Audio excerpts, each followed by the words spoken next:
Hello viewers, welcome back. You are watching KP Guru and I am your personal teacher Kumar Paras. आज लेकर आया हूं आपके लिए class 11th NCERT English book Hornbill का first chapter the portrait of a lady. ये video मैंने 2 part में बनाया है। पहला पार्ट आपने देखा ही होगा। अगर अभी तक नहीं देखा हो तो केपी गुरु चैनल को बेल आइकन दबा के सब्सक्राइब करिए, जिससे जो जो नए वीडियोस बन रहे हैं वो आप तक पहुंच सके। तो व्यूअर्स, हमने पहले वीडियो में हमने देखा कि उस बॉन्ड, उस रिलेशनशिप के बारे में हमने देखा जो as a child Khushwant Singh और उनकी दादी माँ के बीच में था। वही रिलेशन था जो एक पोते और दादी के बीच में होता है, द बॉन्ड ऑफ लव, एक अद्भुत प्रेम का बंधन। और साथ में हमने क्या पढ़ा था? They lived in a village, वो एक गांव में रहते थे, and how she prepared child Khushwant Singh for school and how she sang lines of religious books और scriptures। किस प्रकार से वो बालक खुशवंत सिंह को स्कूल के लिए तैयार करते समय धार्मिक पुस्तकों की पंक्तियों को गाया करती थी। Really they had wonderful love bond, love relation. वास्तव में उनके बीच में एक अद्भुत प्रेम का बंधन था। Okay, after coming to the city, और क्या होता है, शहर थोड़े दिनों बाद they came to the city, वो शहर आ जाते हैं। और शहर आने के बाद दे शेयर्ड द सेम रूम, वो एक ही कमरे में रहते हैं। They lived in the same room, एक ही कमरे में रहते हैं। Although she was not satisfied with the study of English school. हालांकि ये बात बिल्कुल सही है, खुशवंत सिंह जो इंग्लिश स्कूल में पढ़ते थे कि वो उनकी उस पढ़ाई से संतुष्ट नहीं थी, क्योंकि स्कूल में जो इंग्लिश पढ़ाई जाती थी या साइंस पढ़ाई जाती थी और उन सब्जेक्ट्स के बारे में उनकी दादी माँ उनको कुछ मदद नहीं कर सकती थी। Besides it she was disturbed, वो बहुत परेशान थी इस बात से कि स्कूल में गॉड के बारे में या स्क्रिप्चर्स के बारे में कुछ भी नहीं पढ़ाया जाता है। तो उन्होंने अब ज्यादा बातचीत करना बंद कर दिया था। वो हर समय शांत रहती थी, लेकिन सदैव माला जपती रहती थी या फिर जो है धार्मिक ग्रंथों का को उच्चारण करती रहती थी। तो ये था आपका वीडियो का फर्स्ट पार्ट। आइए अब देखते हैं वीडियो का second part. Yes, when I decided to go abroad for further studies, Khushwant Singh, इस मैंने पहले वीडियो में आपको बताया था, खुशवंत सिंह इस स्टोरी के स्वयं नरेटर हैं। नरेटर बोलते हैं कहानी कहने वाले को। तो खुशवंत सिंह क्या बताते हैं? When I decided to go abroad for further studies, जब मैंने फर्दर स्टडीज के लिए, आगे की पढ़ाई के लिए विदेश जाने का निश्चय किया, I was sure my grandmother would be upset, और मुझे विश्वास था कि मेरी दादी माँ जो है बेचैन हो जाएंगी, परेशान हो जाएंगी। I would be away for 5 years, मुझे उनसे 5 वर्ष दूर रहना था। And at her age one could never tell, और उनकी आयु के बारे में विश्वास के साथ कोई भी कुछ नहीं कह सकता था। वो इतनी बूढ़ी थी कि खुशवंत सिंह को यह भी भरोसा नहीं था कि पता नहीं 5 साल बाद मैं आऊंगा, लौट कर जब आऊंगा तो मेरी मुलाकात मेरी दादी से हो भी पाएगी या नहीं हो पाएगी। बट माई ग्रैंडमदर कुड, लेकिन मेरी दादी मां को तो विश्वास था। She was not even sentimental, वो जरा भी भावुक नहीं हुई। She came to leave me at the railway station, वो मुझे रेलवे स्टेशन छोड़ने आई। But did not talk to show any emotion, लेकिन उन्होंने कोई परेशानी के, दुखी होने के भावों को प्रदर्शित नहीं किया। हर लिप्स मूव्ड इन प्रेयर, उनके होंठ जो है प्रार्थना में हिलते रहे। Her mind was lost in prayer, उनका मस्तिष्क प्रार्थना में खोया रहा। हर fingers were busy telling bits of a rosary, और उनकी उंगलियां जो हैं पूरे समय माला को जपती रही, उसमें माला जपने में व्यस्त रही। Silently she kissed my forehead, चुपचाप उन्होंने मेरे माथे पर किस करा। And when I left I cherished the moist imprints as perhaps the last sign of physical contact between us। और जब मैं वहां से चला, खुशवंत सिंह कहते हैं, जब मैं वहां से चला तो मैंने उस फिजिकल कांटेक्ट को, उस किस के लिए अपने एक मूल्यवान निशानी समझकर अपने मन में संभाल कर रख लिया। हाउ ब्यूटिफुल डिस्क्रिप्शन व्यूअर्स, कितना खूबसूरत वर्णन है पोते और दादी के बीच जो प्यार होता है उस प्यार का। दादी बहुत बूढ़ी है और जो उनका ग्रैंडसन है वो 5 साल के लिए विदेश पढ़ने जा रहा है और दोनों एक दूसरे से बहुत प्यार करते हैं। जैसा हमारी इंडियन सोसाइटी में होता है, एक बॉन्ड, एक लव ग्रैंडसन और ग्रैंड मदर के बीच में, और वो उसको किस करती हैं, जाते समय माथे पे किस करती हैं, और बालक खुशवंत सिंह उस फिजिकल कांटेक्ट को ये सोच के सहेज के मन में रख लेता है कि ये मेरी दादी की एक मूल्यवान निधि है। जब कभी मेरा मन होगा तो मैं अपने माथे पे जरा सा हाथ लगाऊंगा और मैं अपनी दादी को महसूस कर लूंगा। बट दैट वॉज नॉट सो। लेकिन ऐसा नहीं हुआ। कैसा नहीं हुआ? खुशवंत सिंह घबरा रहे थे, पता नहीं 5 साल बाद क्या होगा, मुझे दादी देखने को मिलेंगी भी नहीं मिलेंगी। तो खुशवंत सिंह कहते हैं but that was not so, ऐसा नहीं हुआ। After 5 years I came back home. 5 साल बाद मैं घर वापस आया and was met by her at the station, और मैं उनसे स्टेशन पर मिला। She did not look a day older. वो मुझे एक दिन भी बूढ़ी नहीं लगी। मुझे ऐसा ही लगा जैसा मैं उनको छोड़कर गया था, मैंने उनको ठीक वैसा ही पाया। She still had no time for words. अभी भी उनके लिए शब्दों के रूप में कुछ कहने को नहीं था। And while she clapped me in her arms, और जब उन्होंने मुझे अपनी बाहों में भरा, I could hear the reciting her prayers, तो मैं उन्हें प्रार्थना गाते हुए सुन सकता था। यानी उस समय भी वो प्रार्थना गा रही थी। Even on the first day of my arrival, और मेरे वापस आने के पहले दिन भी, हर happiest moment were with her sparrows. उनके जो सबसे खुशनुमा समय था वो चिड़ियों के साथ में था। पिछले वीडियो मैंने आपको बताया था, जब खुशवंत सिंह इंग्लिश स्कूल जाने लगते हैं तो अपना समय बिताने के लिए वो चिड़ियों को दाना खिलाने लगती हैं। क्योंकि जब वो गांव के स्कूल में जाते थे तो अपने साथ वो कैसी चपातीज लेके जाती थी, मुझे कमेंट बॉक्स में कमेंट करके बताएंगे कैसी चपातीज, कैसी रोटी वो साथ में लेकर जाती थी। हाँ, कमेंट बॉक्स में मेरे को कमेंट करके बताएंगे। और जब लौटती थी तो उन चपातीज का क्या करती थी, ये भी कमेंट बॉक्स में कमेंट्स करके बताइएगा। ओके, इससे एक इंटरेक्शन रहता है, पता रहता है कि आप कुछ सुन भी रहे नहीं रहे, कुछ समझ भी रहे नहीं समझ रहे। ठीक है, तो उनका सबसे हैप्पीएस्ट मोमेंट क्या रहा, उन्होंने जो अपने समय चिड़ियों के साथ बिताया। She fed longer with frivolous reviews, और बहुत लंबे समय तक उन्हें खिलाती रही और हंसी से फटकारती रही, चिड़ियों को दाना भी डालती रही और चिड़ियों को फटकारती भी रही। इन the evening A change came over हर, और शाम के समय उनमें एक परिवर्तन हुआ।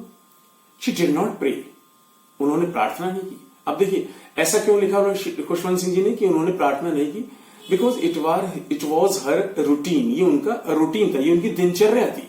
लेकिन जब खुशवंत सिंह 5 साल बाद वापस आते हैं तो शाम को क्या होता है, वो प्रार्थना नहीं करती, प्रेयर नहीं करती। She collected the women of neighbourhood, उन्होंने पड़ोस की औरतों को इकट्ठा किया।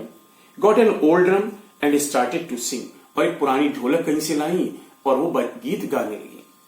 फॉर सेवरल आवर्स, घंटों तक।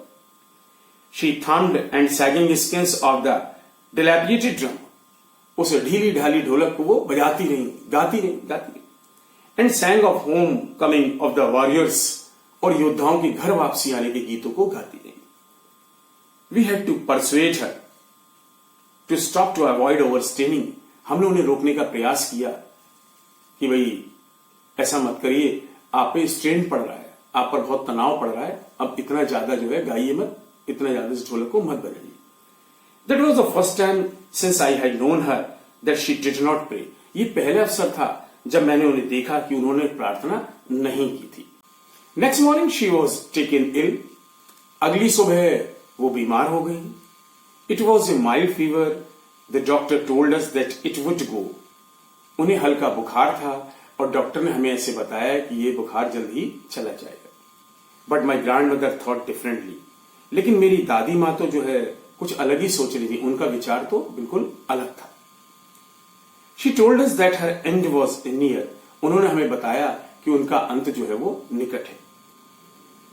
She said that since only a few hours before the close of the last chapter of her life, उन्होंने बताया कि उनके मृत्यु को कुछ ही समय रह गया। देखो कितनी अच्छी तरीके से लिखा है,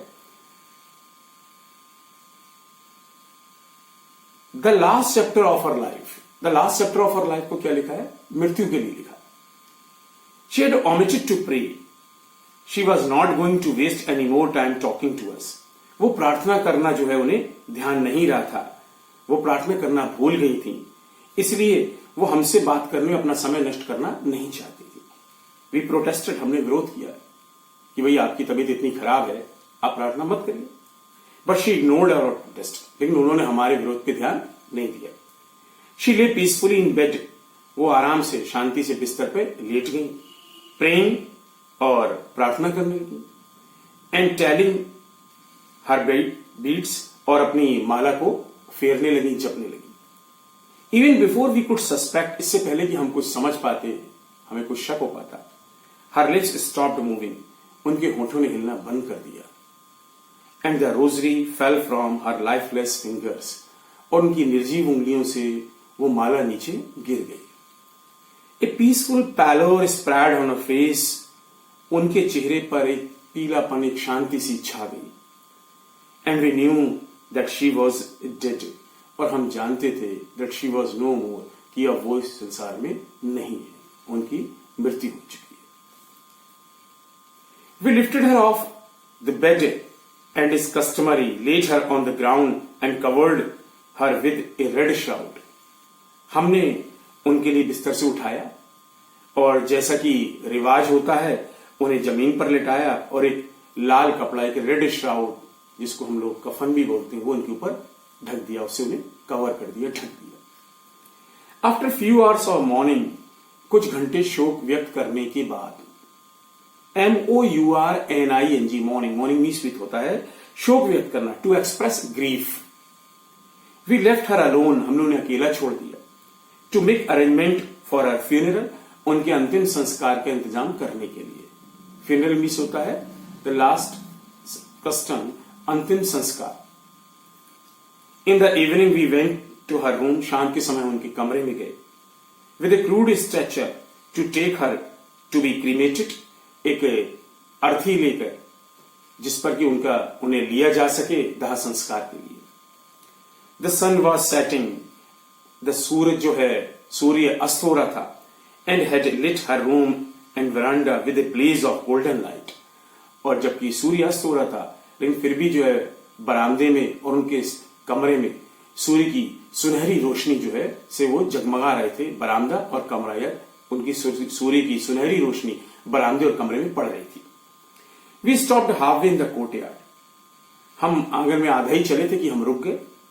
all over the veranda and here a room right up to where, अब वो क्या देखते हैं, ऑल ओवर द वरांडा, पूरे बरामदे में, एंड हियर अ रूम, और उनके कमरे में, right up to where she lay dead and stiff wrapped in the red shroud, जहां वो उस लाल कपड़े में लिपटी हुई थी, लेटी हुई थी। Thousands of sparrows set scattered on the floor, हजारों चिड़ियां जो हैं वो फर्श पर बैठी हुई थी। देयर वाज नो चिप, लेकिन आश्चर्य की बात क्या थी, वो चहचहा नहीं रही थी, बोल नहीं रही थी। हजारों चिड़ियां बैठी हैं लेकिन शांति के साथ बैठी हुई। We felt sorry for the birds, हम उन चिड़ियों को देख के अफसोस हुआ। उनको ऐसा लगा कि शायद ये रोटी वोटी खाने के लिए आई हैं, जो उनकी दादी रोज डाला करती थी। And my mother fetched some bread for them, और मेरी माँ उनके लिए कुछ रोटी लेकर आई। She broke it into little crumbs, और उन्होंने उनके लिए छोटे छोटे टुकड़ों में रोटी को तोड़ दिया। किसने? खुशवंत सिंह की माता जी ने। किसके लिए? चिड़ियों के लिए। क्रम्स का मीनिंग होता है पीसेस ऑफ ब्रेड, रोटी के टुकड़े। The way my grandmother use to and threw it to them, बिल्कुल उसी तरीके से जैसे मेरी दादी माँ तोड़ा करती थी और उन्होंने चिड़ियों के लिए वो टुकड़े डाल दिए। The sparrow took no notice of the bread, चिड़ियों ने उन रोटी के टुकड़ों पर कोई ध्यान नहीं दिया। When we carried my grandmother corpse off, और जब हम अपनी दादी माँ की डेड बॉडी को बाहर ले जा रहे थे, दे फ्लू अवे क्वाइटली, वे चुपचाप उड़ गई। Next morning the sweeper swept the bread crumbs into the dustbin, और अगली प्रातः, अगली सुबह स्वीपर ने, सफाई कर्मचारी ने उन रोटी के टुकड़ों को डस्टबिन में डाल दिया। व्यूअर्स, ये कहानी यहां पर खत्म होती है। एक बहुत ही मार्मिक कहानी है। एक बॉन्ड, एक रिलेशन, जो एक प्यार का जो एक संबंध था, एक बंधन था, खुशवंत सिंह जी ने उसको दिखाया है और ब्यूटीफुली डिस्क्राइब करा है इसके लिए, जो पोते, ग्रैंडसन और उसकी दादी के बीच में होता है। व्यूअर्स, यहाँ पर एक क्वेश्चन है, यहाँ पर आपसे क्वेश्चन कर रहा हूं, कमेंट बॉक्स में कमेंट करके उसे आप बताएंगे, how did the grandmother spend the time when the narrator went to the university? दादी माँ का समय कैसे बीतता था जब नरेटर कौन है यहाँ पर? खुशवंत सिंह यूनिवर्सिटी पढ़ने चले गए थे। जब खुशवंत सिंह विदेश चले गए थे तो उनकी दादी माँ का समय कैसे बीता था? कमेंट बॉक्स में कमेंट करके बताइएगा और जरूर बताइएगा वीडियो आपको कैसी लगी। आई विल वेट, मैं आपका इंतजार करूंगा। ओके।